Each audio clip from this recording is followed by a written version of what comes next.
کا دستور دین نبی کا دستور کتاب اللہ کا منشور اہل حدیث کے دو اصول اطیعوا اللہ و اطیعوا الحدیث السابع والثلاثون عن ابن عباس رضی اللہ عنہ عن رسول اللہ صلی اللہ علیہ وسلم فيما يرويه عن ربه تبارك وتعالى قال إن الله كتب الحسنات والسيئات ثم بين ذلك فمن هم بحسنة فلم يعملها كتبها الله عنده حسنة كاملة وإن هم بها فعملها كتبها الله عنده 10 حسنات إلى 700 ضعف إلى أضعاف كثيرة وإن هم بسيئة فلم يعملها كتبها الله عنده حسنة كاملة وإن هم بها فعملها كتبها الله سيئة واحدة رواه البخاري ومسلم في صحيحهما بهذه الحروف 40 نوویہ سے میں نے آپ کے سامنے 27ویں حدیث 37ویں حدیث آپ کے سامنے پڑھ کر سنائی، جس کے راوی ابن عباس رضی اللہ تعالی عنہما ہیں۔ کہتے ہیں اللہ کے نبی علیہ السلام ارشاد فرماتے ہیں، اللہ رب العالمین فرماتا ہے، اللہ رب العالمین ارشاد فرماتا ہے کہ حدیث قدسی ہے کہ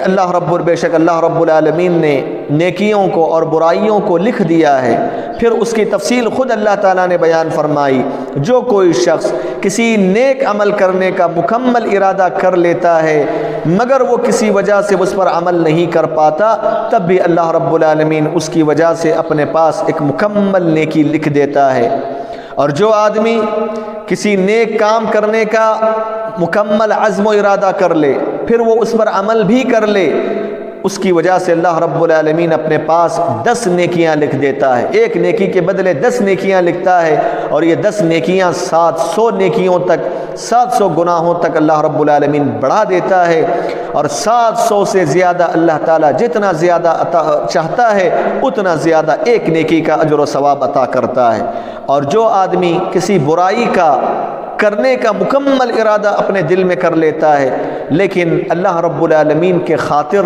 اس پر عمل نہیں کرتا، اس کو چھوڑ دیتا ہے، اللہ رب العالمین اپنے پاس اس کی وجہ سے ایک مکمل نیکی لکھ دیتا ہے۔ اور جو آدمی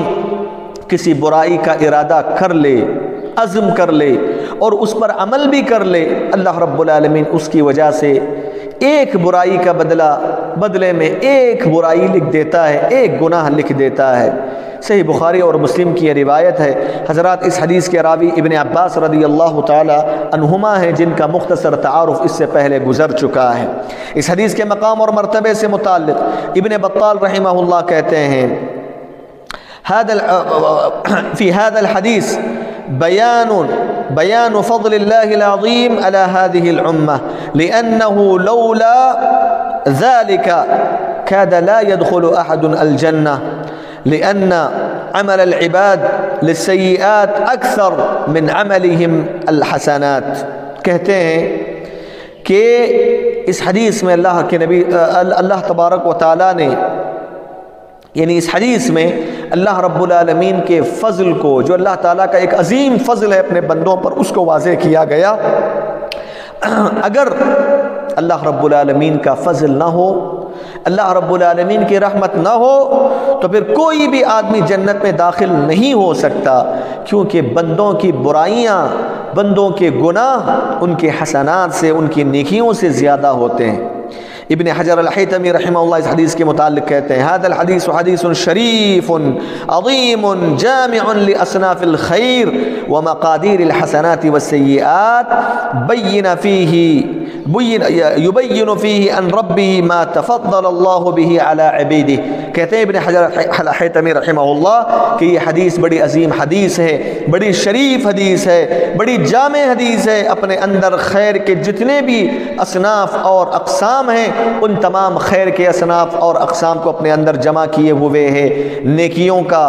اور برائیوں کا پیمانہ ہے یہ حدیث، نیکیوں اور برائیوں کا پیمانہ ہے یہ حدیث، جس حدیث میں اللہ رب العالمین نے اپنے فضل کو واضح کیا ہے کہ اس کا فضل اپنے بندوں پہ اتنا زیادہ ہے، اتنا زیادہ ہے کہ ہم اس کا اندازہ نہیں لگا سکتے۔ حضرات اس حدیث کی مختصر شرح یہ ہے کہ پیارے نبی صلی اللہ علیہ وسلم نے فرمایا فیما یرویہ عن ربہ تبارک و تعالی، یہ صیغہ